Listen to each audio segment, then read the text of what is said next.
과거를 알므로써 오늘을 이해하고 미래에 대한 밝은 신념을 가질 수가 있기 때문이다.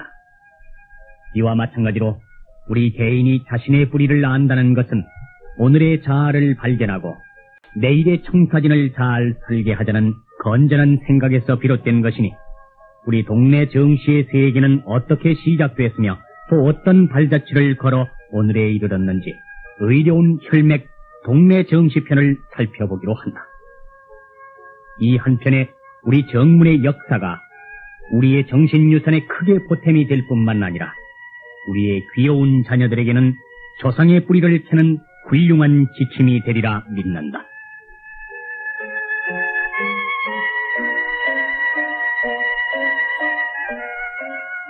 우리가 역사를 거슬러 올라가 볼 때 한 왕조가 기울면 다시 새로운 왕조가 탄생하여 새롭게 국가가 형성됨은 정한 이침을 알 수 있다.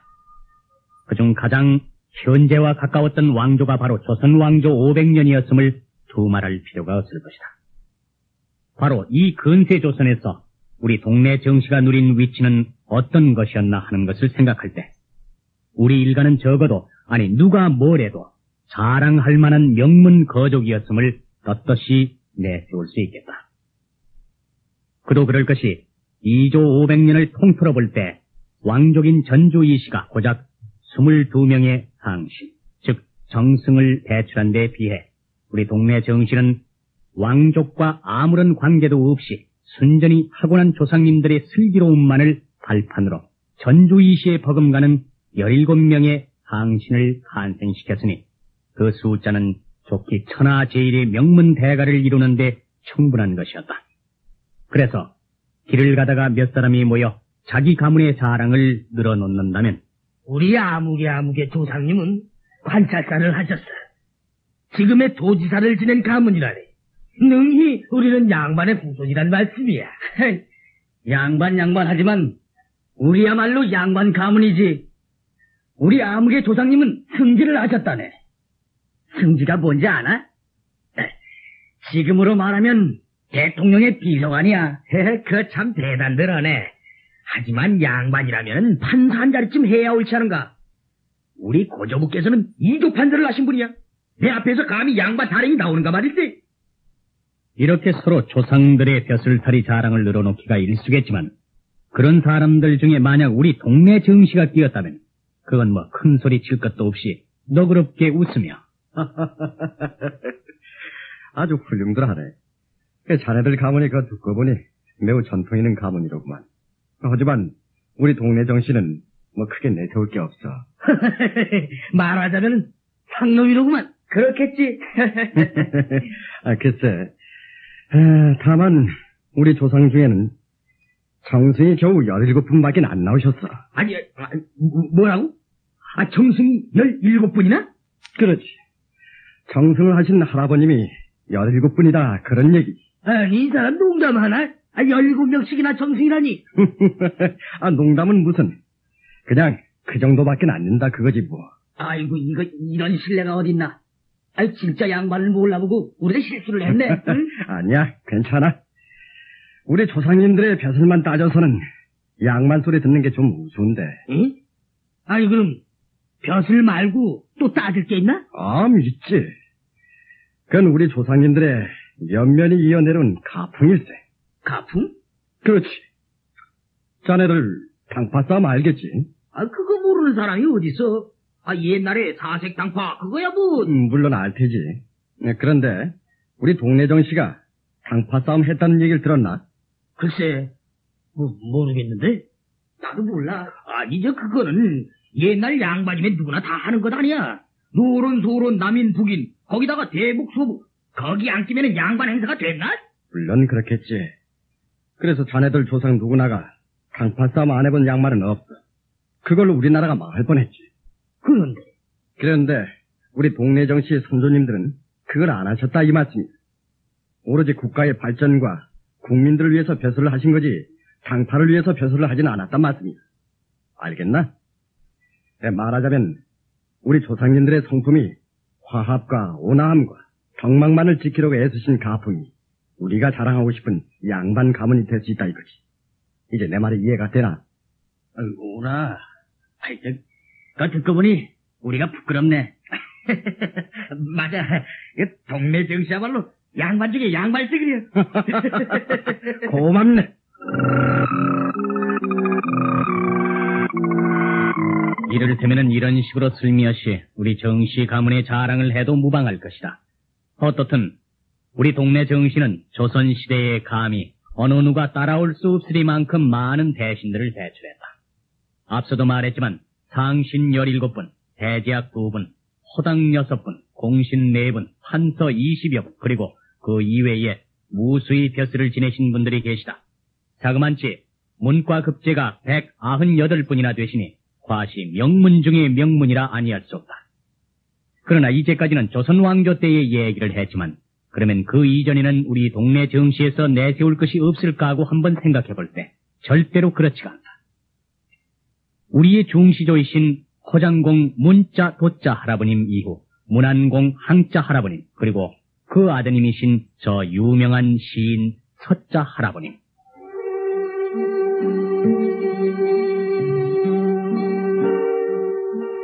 내 님을 그리하와 우니다니 산 접동세난 이스타요이다.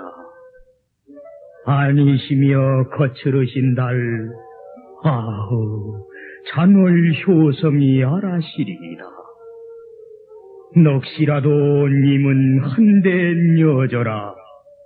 벽이 시리니 미러시니까 과도 허물도 없소이다.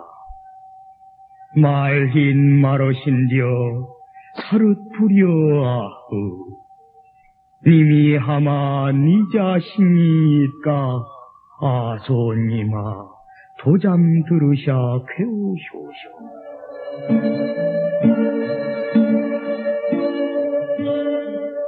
유명한 정과정곡의 전문이다. 이처럼 국문학 사상 불후의 명작을 남기신 분이 바로 우리의 선조님이신 정서과정 할아버님이신 것을 우리는 특히 자랑해야 하겠다.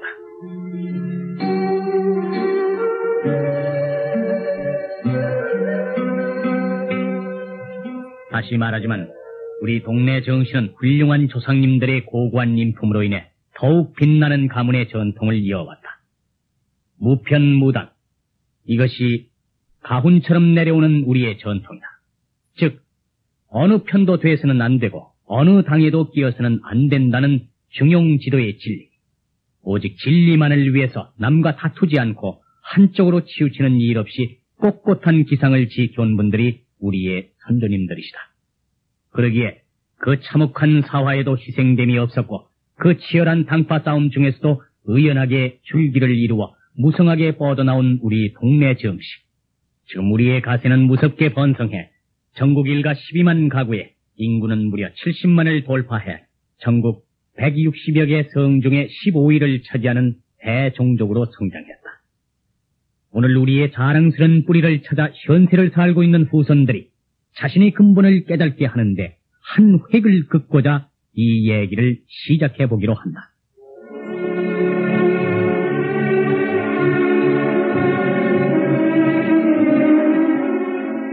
우리의 원시조님은 신라 유리왕 9년, 서기로는 32년으로 거슬러 올라가야 한다. 유리왕은 당시 경주의 육부 촌장 중 한 분이던 경주 동쪽 자산진 부근 진지 촌장인 지백호공에게 새로이 성을 하사했다. 그것이 곧 우리 정씨 가문의 시초가 되는 셈이다. 여기서 우리 동네 정씨는 여러 본관으로 분파돼 지금의 부산 동네인 거칠소군을 근거지로 삼아 관향을 정한 것이다. 오늘날 진주, 하동, 연일 정씨들이 모두 우리와 한 시조님 자손으로 같은 종족임을 인정하고 서로 통혼조차 하지 않는 것이 관례로 돼 있다. 그래서 지백호 어른은 우리 여러 정씨의 시조로 모셔놓고 그 다음 우리 동네 정씨 일가의 먼 시조로는 신라 때 안일호장을 지내신 회문공을 모셨는데 이분 역시 연대가 확실치 않아 그 먼 후손인 지자 원자 할아버님을 제1세로 해 우리 동네 정씨의 세보가 형성된다. 그 다음 시조님의 먼 후손 되시는 호장공 문도 할아버님부터 확실한 내력이 전해져 내려오는데 이때부터 우리 가문은 날로 번성해 끊이지 않고 지금까지 정씨 가문의 혈통을 이어오고 있다. 그래서 문도 할아버님을 우리의 중시조로 명실공히 받들어 모시는 것이다. 그럼 이제 중시조이신 정문도공의 얘기부터 시작해보기로 한다.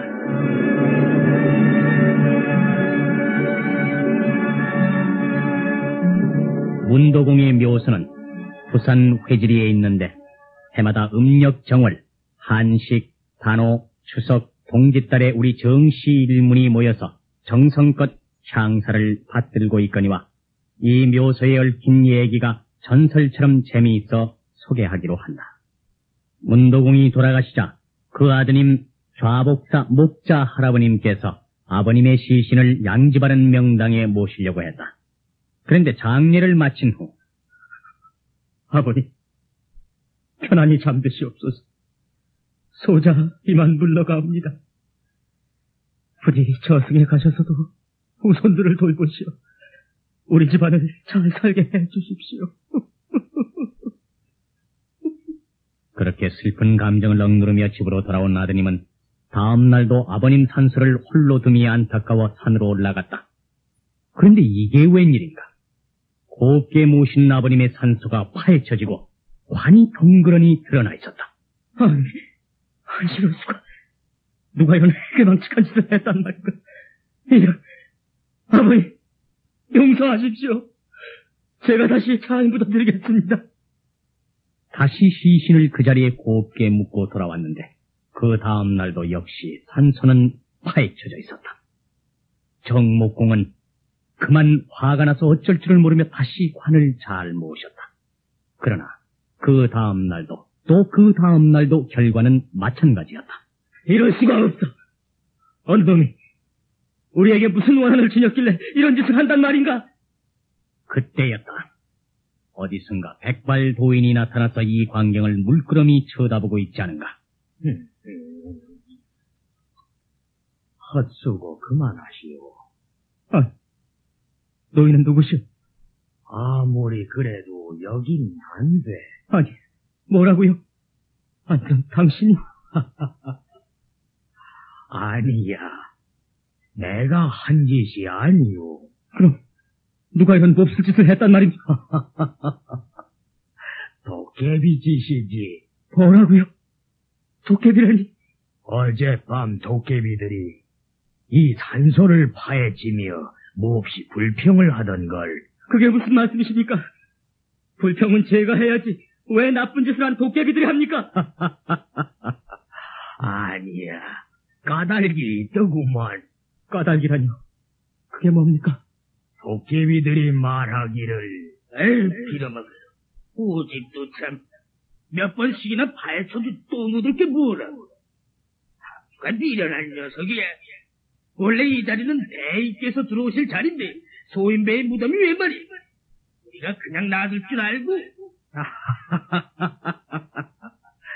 이러면서 무덤을 파헤치고 있어서 누가 이기나 보자고 하면서. 아니, 그럼 어떻게 해야 합니까? 나도 고집이 있는데 제가 먼저 포기하고 다른 데로 아버님 시신을 모실 수는 없습니다. 그렇겠지. 그리고 이 자리가 탐나서도 옮길 수야 있나? 어떻게 좋은 방법이 없겠습니까? 왜 없겠나?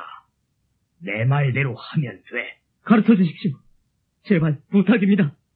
이 자리는 도깨비 말 맞다나 임금이나 정승이 묻힐 명당이야. 그런데 보통 관을 가져다 묻으면 도깨비들이 파헤치는 거야 당연하지. 귀 좀 빌리세. 그러니까 금으로 관을 만들면은. 예? 아니, 제게 금으로 관을 만들 만한 돈이 어디 있겠습니까? 이 사람아, 그렇게 요령이 없어서야 쓰나.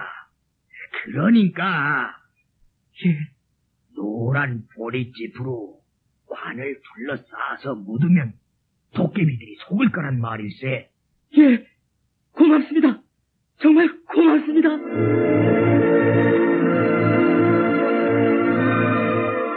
그래서 도사의 말대로 노랗게 보릿집을 엮어서 관을 싸서 묻었더니 그날 밤 도깨비들은 매우 기뻐하며 드디어 주인이 들어왔구나. 금으로 관을 만든 걸 보니 이 무덤의 주인이 틀림없다. 이런 우여곡절을 겪은 뒤에 자리 잡은 우리 중시조 문도공의 산소는 어쨌든 매우 훌륭한 후손들을 배출했다. 바로 공의 손자 되시는 문안공 항자 할아버님 때에 이르러 그 진가를 발휘하기 시작했다. 문안공 항자 할아버님은 달을 임이라 하셨고 고려 숙종 때 문과에 급제해 항주사로 직할림을 거쳐 우정원을 역임하셨으며 후에는 우사연, 양광도, 충청도 관찰사를 거쳐 추밀원 승선, 한림학사 등 높은 벼슬을 지내시는 동안 청사의 길이 빛날 청백리로서 그 명성을 날리셨다. 또한 묘청이 서경천도를 주장해 왕의 이목을 현혹하자 극렬히 충간해 개성으로 돌아오게 하시고 인종조에서 지밀원사, 예부상서, 한림학사 등 내직을 고루 지내시다가 1136년 승지에 임명돼 좀 더 임금을 가까이 모시게 되었을 때 바로 직책을 얻고 그 이튿날 돌아가시니 그때가 고려 문종 임금 때였다. 그런데 어찌나 청렴결백하셨는지 장례를 모실 쌀 한 섬이 없어 그 청빈함에 감탄한 임금이 쌀 100섬과 배 200피를 하사하시니 청사의 길이 빛날 일이 아니고 무엇이랴.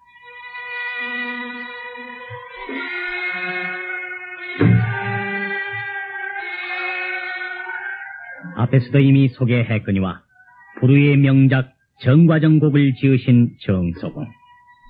이분이 바로 문안공 항자 할아버님의 아드님이 되신다. 이 노래는 악학계범의 삼진작이란 제목으로 전해오는데 충신이 임금을 사모해 지은 노래다. 이 노래가 나오기까지의 내력을 소개하기로 하자. 때는 고려 의종 때였다. 정선은 듣거라. 과인이 불민하여 그대 같은 충신을 유배 보냄이 매우 부끄럽다. 그대는 개인적으로는 나의 이모부가 되니 어찌 혈의에 정이 없다 하리요. 그러나 다른 중신들이 그대를 시기하여 부득이 이런 조처를 취하게 됨을 슬프다 아니겠소. 그러나 그대를 유배 보냄이 결코 과인의 뜻이 아닌 것을 형은 알고 고향에 돌아가 있으라. 그러면 머지않아 내 반드시 다시 불러 그대와 함께 종사를 논할 것인즉 너무 서운타 생각 말기를 바라노라.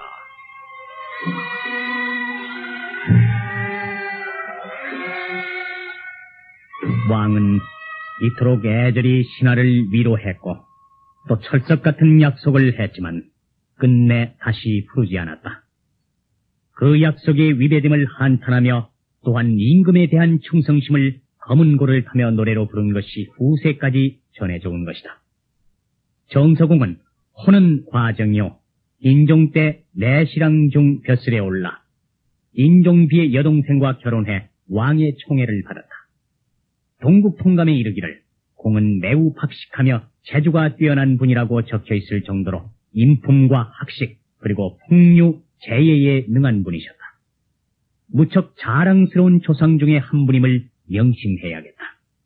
그 외에도 고려조에서는 공상군을 지내신 호자 할아버지, 공원부원군을 지내신 양자 생자 할아버지, 그리고 의정부 찬성을 지내신 후자 할아버지, 문화평리를 지내신 리자 할아버지 등이 우리 후손에서 기억해둬야 할 선조님들이시다. 이제 우리 동네 정시의 전성기라고 일컬을 수 있는 조선 왕조에서의 조상님들 활동을 더듬어보자. 먼저 문경공 흠자 지자 할아버님, 공의 자아는 효자이시고 벼슬을 지평으로부터 시작해 1408년 태종 8년에 탄핵을 받아 장흥에 잠시 유배됐다가 돌아오셔서 1411년에 다시 문과에 급제해 병조 2조의 정랑을 지내시며 장령이 되셨다. 1418년 동상사 소윤으로 등용돼 이어서 지부의, 시신사, 2조 참판 등을 겪으셨고 1430년 대사원으로 승진하셨고 이듬해인 형조 판사가 되셨다. 이어 충청, 전라, 경상 3도 도 순무사가 되셨으며 1437년에 중추원사로 오르시어 공직하셨다. 공은 특히 경사와 천문에 밝아서 추앙받는 학자로 통했음을 알아야 한다. 이제 우리 동네 정씨 중 조선시대의 최초로 정승이 나셨으니 그분이 바로 충정공 창자 손자 할아버님이시다. 정창손. 아마 요즘의 후손들을 비해 과히 설지 않은 이름일 것이다. 공은 자를 효중이라 하고 1426년 세종 8년에 문과에 급제하셔서 집현전 저장남, 교리를 거쳐 1441년 사첨서령, 1444년 집현전 응교로 재직할 무렵 당시 한글을 제정하려는 세종대왕에 반대해 고집세기로 유명한 쇠말리 등과 함께 옥에 갇히는 신세가 되셨다. 당시로서는 한문을 고집하는 선비의 기질이다. 그다지 흠이 될 일은 아닌 것이다. 그 후 곧 풀려나와 다시 집현전 응교를 하셨고 1446년 지부위로 계시면서 불교 숭상을 반대하다가 다시 파직되셨다. 이 또한 고집 있는 유학자로서 그다지 큰 잘못은 아니었기에 다시 용서를 받고 지계문관에 등용되고 그 해에 다시 문과 중시에 급제하시어 집현전 직제하게 되셨으며 1449년 부제학으로 춘추관, 편수관, 수사관을 겸직하시어 고려사, 세종실록, 치평요람의 편찬에 한몫을 하셨다. 이어서 해선, 대제학, 경조판서, 이조판서를 거쳐 1455년 우찬성으로 좌익공신 2등에 서품되고 동원군에 봉해졌다. 이듬해 사위 김질에게서 단종복위 음모를 듣고 고변한 공으로 부원군에 봉해졌다. 당시 사육신이 무참히 처형됐지만 후손인 우리는 결코 공의 위치나 시대적 배경을 따져서 그릇된 처사라고만 생각해서는 안 될 것이다. 다만 현명한 판단으로 그때의 일을 소화해야 옳을 것이다. 어떻든 창손 충정공께서는 그 이후 대사성 대제학을 겸직하고 드디어 정승의 반열인 우의정에 오르셨다.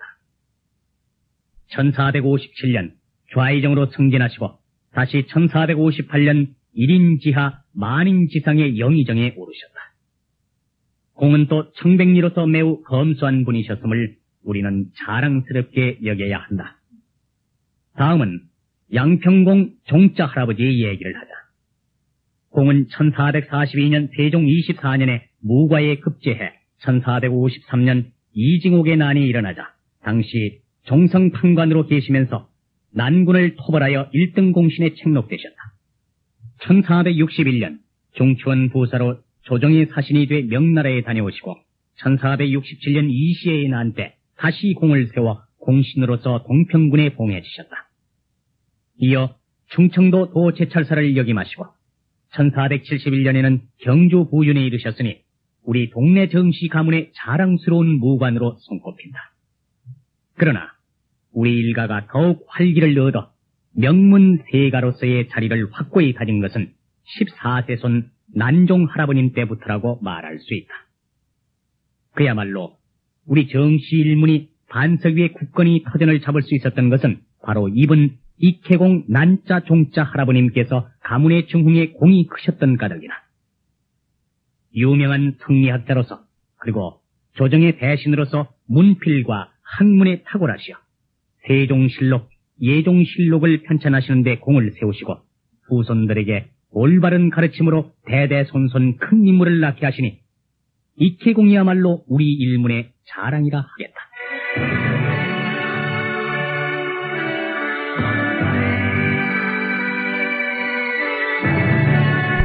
익해공 난종 할아버님께서 1456년 세조 2년 문과에 급제하셔서 승정원 정자를 거쳐 감찰 2조 정랑 1466년 문과 승지에 급제하시어 동부 승지가 되셨다.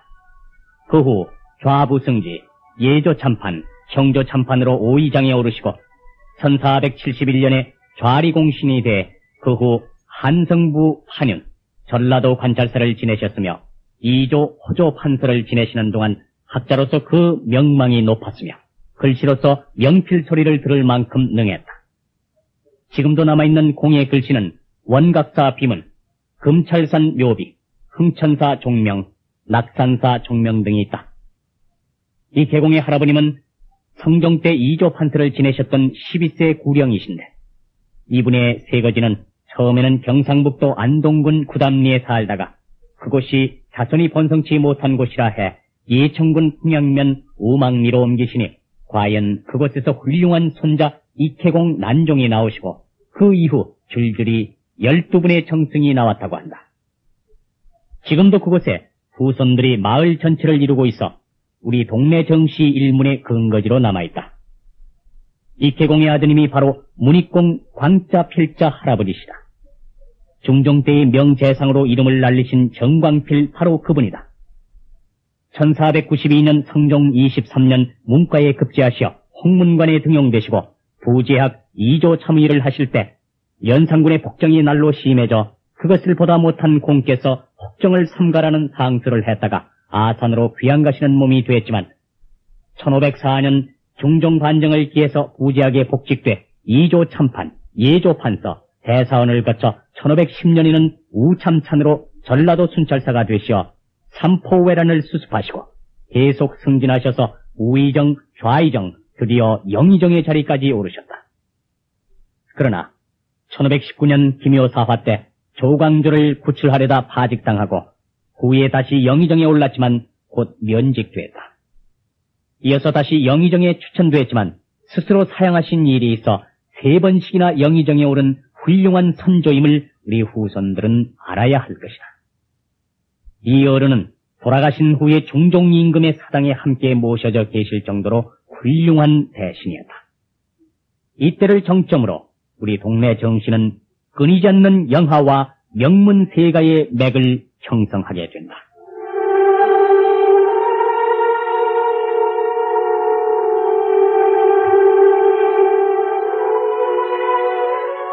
우리 동네 정씨가 여러 지파로 분류된 시기는 시조님으로부터 13세 되시는 여러 할아버님 때부터였다.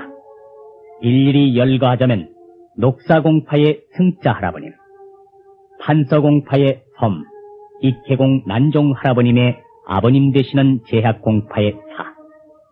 바로 이 제학공파가 12정승을 낸 명문임을 기억하자. 수찬공파의 옹, 참사공파의 침, 참판공파의 광, 현감공파의 념, 평리공파의 리, 판관공파의 천도, 참의공파의 절, 보윤공파의 부, 설악제공파의 구, 전서공파의 휴자 할아버지 등 16분의 할아버님들의 후손들이 각기 지파를 형성해왔다.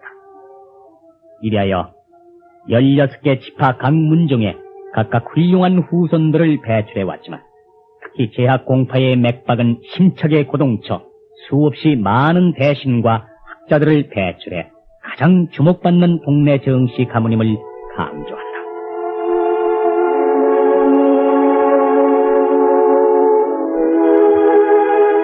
우선 상신이라 일컫는 정승을 지내신 분들을 먼저 소개하기로 하면 문익공의 손자 되시는 유자 길자 할아버님을 먼저 얘기할 수 있다. 공은 1538년 중종 33년에 문과에 장원급제하시고 전적이 돼 공조좌랑, 정원, 이조좌랑 등을 지내셨고 이어서 1544년 대사원, 예조판서로 승진, 대제학을 겸하고 얼마 후 이조판서가 되셨다. 1567년 선조가 즉위하자 경상도 관찰사로 나가시고 1572년 예조판서, 공조판서 등 현직 장관급을 두루 거치시고 1583년 우의정이 되시고 1585년 좌의정이 되셔서 최고의 대신으로 일하셨다. 공은 특히 문장과 시에 능하셨으며 글씨를 잘 쓰신 분이시다. 정육일 하면 당대의 명신으로 손꼽힌다. 그런데 그 아드님 역시 정승을 하셔서 양대에 걸쳐서 정승의 집안이라고 명망이 높았다. 아드님의 휘자는 창자 연자. 1579년 선조 12년에 문과에 급제해 2조 좌량으로 특진하시고 1588년 동부 승지를 거쳐 예조 판서, 지중추부사 등을 역임하셨고 1614년 광해군 6년에 우의정을 거쳐 좌의정에 이르렀으나 폐모론이 일어나자 사퇴하고 1623년 인조 반정 때 다시 좌의정으로 발탁돼 당시 수많은 사람들이 옥사로 죽어갈 때 공은 타고난 덕성으로 많은 사람을 구했다. 아버님 되시는 유자 필자 할아버지는 앞을 내다보는 선견지명이 있으시어 훗날 세도 정치로 유명한 안동 김씨와의 특별한 관계를 맺어 가문을 튼튼히 하신 분이 바로 이 어른이신데 어느 날 길을 가다가 우연히 만난 안동 김씨 김극효의 관형을 보니 보통 관상이 아니었다. 젊은이 관향이 어디신가? 예, 안동 김효입니다. 내 자네의 상을 보니 범상한 인물이 아닐세 그려. 별 말씀을 다. 저 같은 백면 서성이 내세울 게 뭐 있겠습니까? 그래, 벼슬은 뭘 하고 있나? 아직 부끄럽습니다. 아닐세, 그 자네의 상을 보니 정승 판서가 주두룩. 예? 그게 무슨 말씀이신지. 자네 자신은 그걸 못 느끼겠지. 이거 괜한 농담을 하시는구려. 믿지 않아도 괜찮아. 근데 장관 들었는가? 부끄럽습니다. 아직 이장가 없습니다. 오호, 그래. 내게 관연한 딸이 하나 있는데 의향이 어떤가? 과분할 따름이옵니다. 좋아. 그럼 내 사위가 돼주게. 고맙습니다. 이렇게 해서 안동 김씨 김극효를 사위로 맞으니 김극효 자신은 비록 큰 벼슬을 하지 못했으나 그의 아들 사형제 중 두 아들이 정승을 지내 그때부터 안동 김씨의 세도 정치의 뿌리가 내려진 것이다. 그래서 요즘도 우리 동네 정씨와 안동 김씨와는 매우 가까운 이웃으로 친절하게 지내고 있음을 알아야 한다.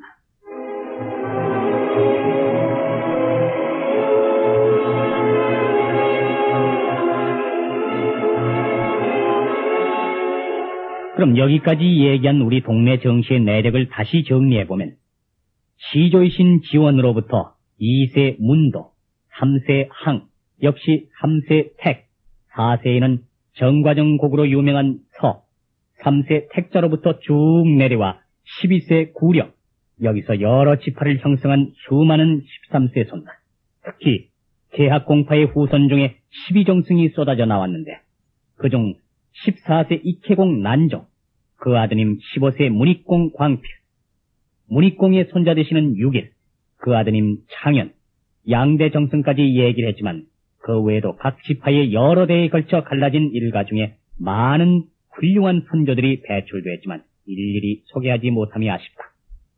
그러나 우리 동네 정시의 가장 전성기라고 할 수 있는 시조로부터 14세 이후의 중요 선조들을 좀 더 알아보기로 하자. 좌의정을 지내신 창현 할아버지의 두 아드님은 2조 참판을 지내신 광경, 그리고 형조 판서를 지내신 광성 두 분인데 형제분은 효자로 유명하다. 광경의 아드님 지화, 채화, 지화 세 분 중 지화는 좌의정을 지내신 분으로 할아버님의 대를 이어 정승의 반열에 오르신 분이고 광성의 아드님 만화, 치화, 해화 세 분 중 만화는 대사관을 역임하셔서 나라의 간관으로 유명했다. 또 다른 두 형제분인 치화, 태화는 다 같이 정승을 지내셨다.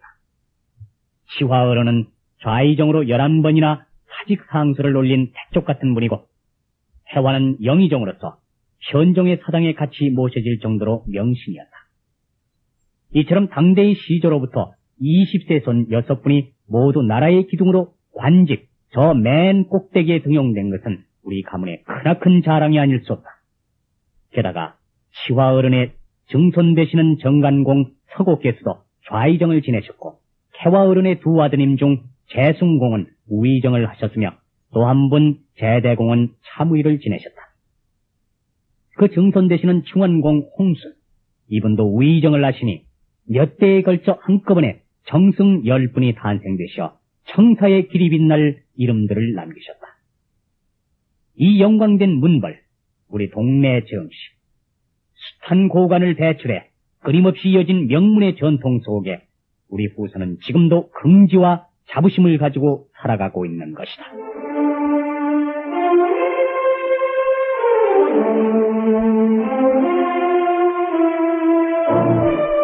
앞서 소개한 여러 조상님들 외에도 판서를 지내신 분들이 많이 계신데 중종 때의 2조 예조 판서를 역임하신 정절공 갑선, 세종 때의 2조 판서를 지내신 숫자 홍자 역시 2조 판서, 강자 그리고 광세, 또 퇴계 선생 밑에서 공부해 선조 때 2조 판서를 하신 유일, 영조 정조 때 2조 판서를 지내신 직자 검자, 호조 판서를 지내신 일상 상순, 공조 판서를 하신 존중, 형조 판서의 시요, 2조 판서의 대용, 공조 판서의 헌용, 조선 말기의 2조 판서 기회, 순조, 역시 한말 헌종 때 2조 판서 건조 등등 20여 분이 지금의 장관급인 판서를 지내셨고, 앞에 소개되지 않은 정승 중에 공숙공 괄자 할아버님은 성종 때 우의정으로 계셨고, 선조 때는 지연 할아버님이 우의정을 하셨으며, 정간공 서고 할아버님은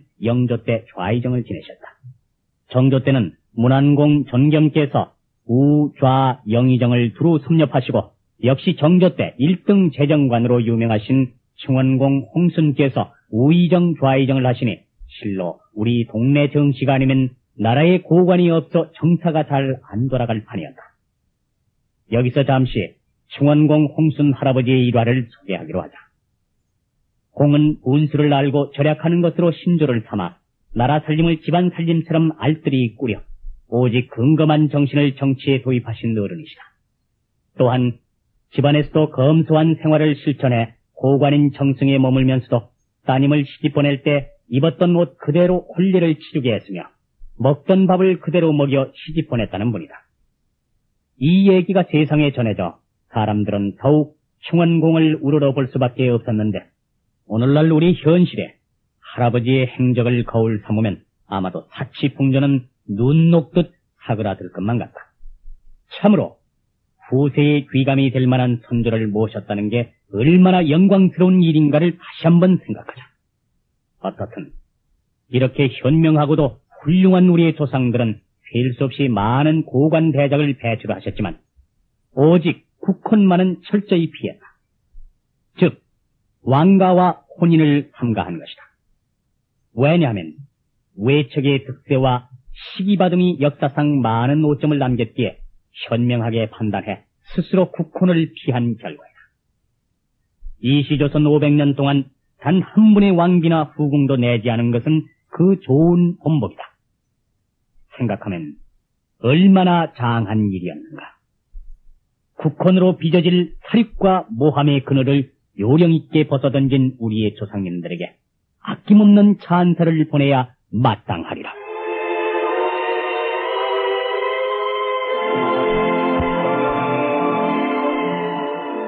이제 우리의 동네 정치 일문이 너무도 번성해 각 지파별로 일일이 따져 뿌리를 찾지 않았음은 매우 아쉬운 점이지만, 그러나 지파라는 것이 그다지 중요한 것이 아니오 다만 같은 동네 정치로서 일치가 더욱 중요한 일일 것이다. 그래서 통괄적으로 유수한 조상님들을 찾아 그 행적을 더듬어 보았다. 서로 빠진 분이 많다고 하지만 부족한 시간을 탓할 수밖에 없는 것이다. 종친 여러분들의 너그러운 이해를 바랄 뿐이다. 한 가지, 우리 일문의 대표적 집성촌, 즉 한데 어우러져 대대로 일가족이 모여 사는 곳을 소개하기로 하겠다.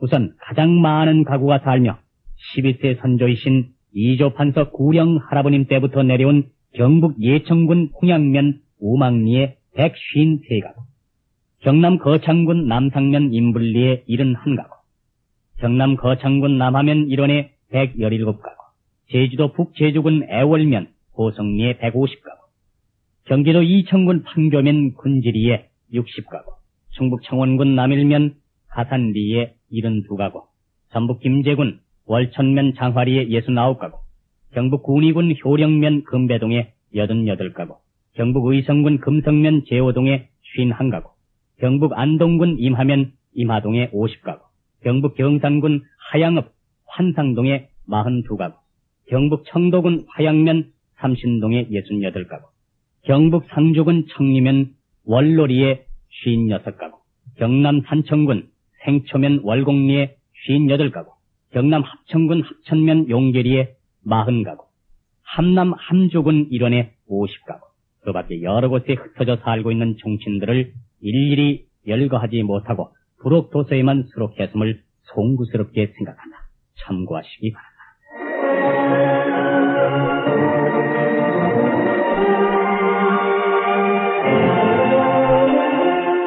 그럼 이번에는 전국에 흩어져 있는 묘, 사, 서원, 영당, 여각, 행의문을 찾아 일러두기로 하자.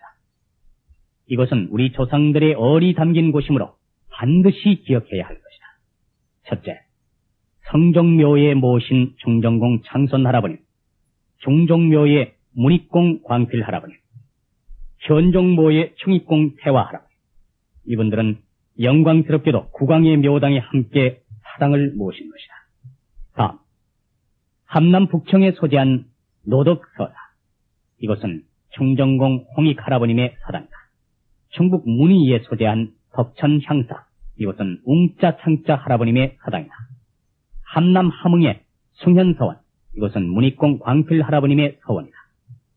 완담 향사, 경남 용궁에 소재한 12세 2조 판서를 하신 구령 할아버님의 향사이다. 또 이 완담 향사에는 구령의 아드님 형제 옹사 할아버님도 같이 모시고 있으며 제학공 사자 할아버님의 아드님이신 익혜공 난종도 같이 모셔졌다.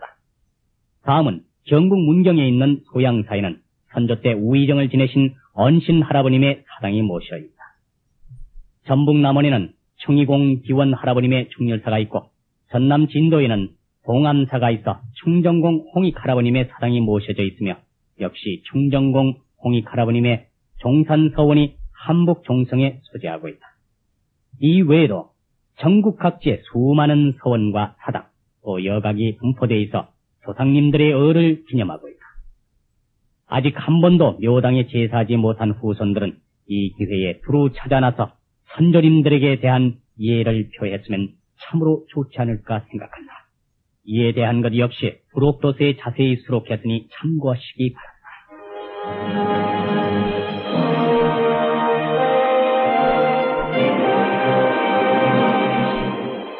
이제까지 우리는 동네 정시의 최초 뿌리에서부터 틈틈이 뻗어나온 줄기를 두루 살펴보며 선조님들의 발자취를 대강 더듬어 보았다.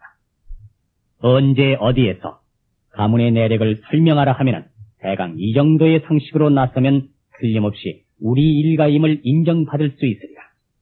근데 한 가지, 같은 동네 정시를 만나서 누가 위이고 아래고를 따질 때 우리는 학렬자를 모르고는 그것을 알 수가 없겠기에 근세에서부터 따져 학렬자를 나열해 보도록 하자.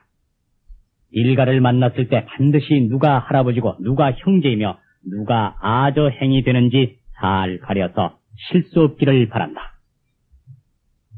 33세 어리석을 우, 34세 동황새 봉, 35세 모울회, 36세 오를 가, 37세 무성할 무, 38세 별이 기, 39세 떳떳할 용, 40세 쇠북종, 41세 갈정, 42세 헤아릴주. 이상이 현재 살아있는 우리 일가들이 쓰는 학렬자로 많은 종친들이 사용해 일치를 이루고 있다.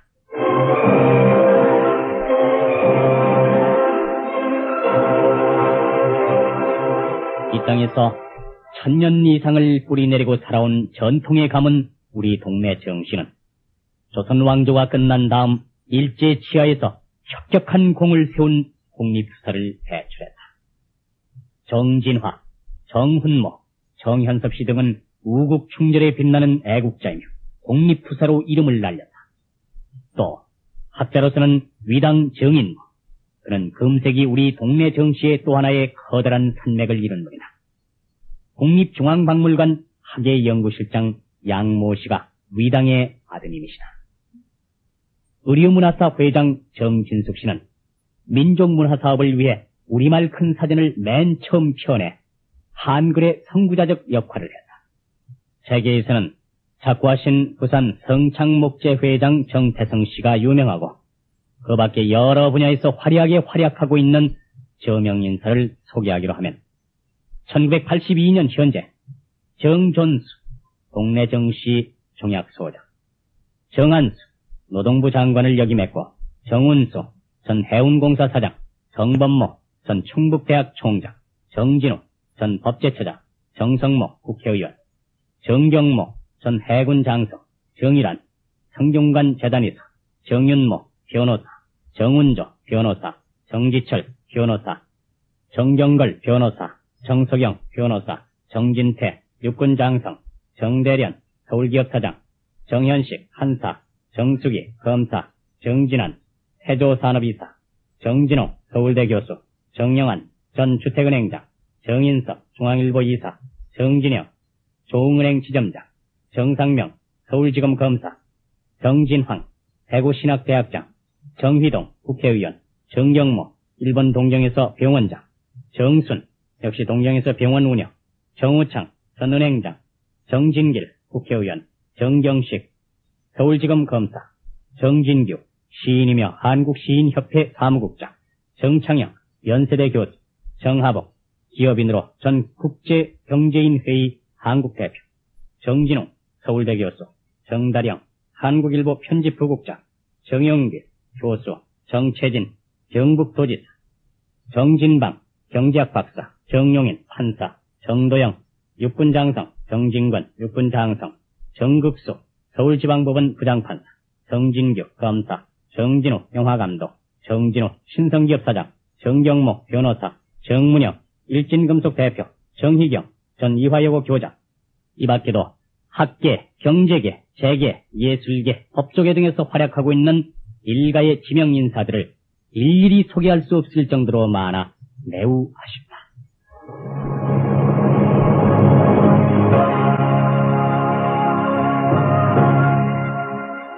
이제 우리 동네 정씨는 전국 어디를 가나 종친을 만나볼 수 있을 정도로 규모가 큰 시족으로 자라났다.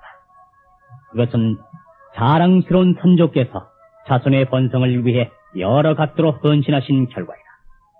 수많은 고관 대작과 학자, 그리고 인격에서 다른 어떤 성씨도 따라올 수 없었던 선조들을 모신 우리 후손들은 긍지와 자부심을 가지고 가문을 이어나가야 옳을 것이다. 또한 가훈으로 지켜진 무편 무당의 도리에서 언제나 원만한 삶의 태도를 배워 중용의 도를 지키는 것이 조상님들을 욕되게 하지 않는 것인즉 함부로 몸을 처신해서 남의 빈축을 사는 일가가 없어야 하겠다. 그리하여 빛나는 문중을 계속 지켜나가며 길이 영광된 가풍을 후손에게 물려줘야 할 의무가 있는 것이다. 동네 정씨, 우리의 혈통은 몇 년이 이어져 천년의 역사 속에 살아 숨쉬어왔다. 100만을 육박하는 자손들의 함성을 선조님들은 가슴 벅차게 대견해 하실 것이다. 전국에 흩어져 있는 종친들이 입을 모아 구가하는 소리가 저 아득한 우주의 공간으로 메아리쳐 끝없이 뻗어나가 조상님들의 귀에 자랑스럽게 들릴 것이다. 동네 정씨 만세, 동네 정씨 만만세.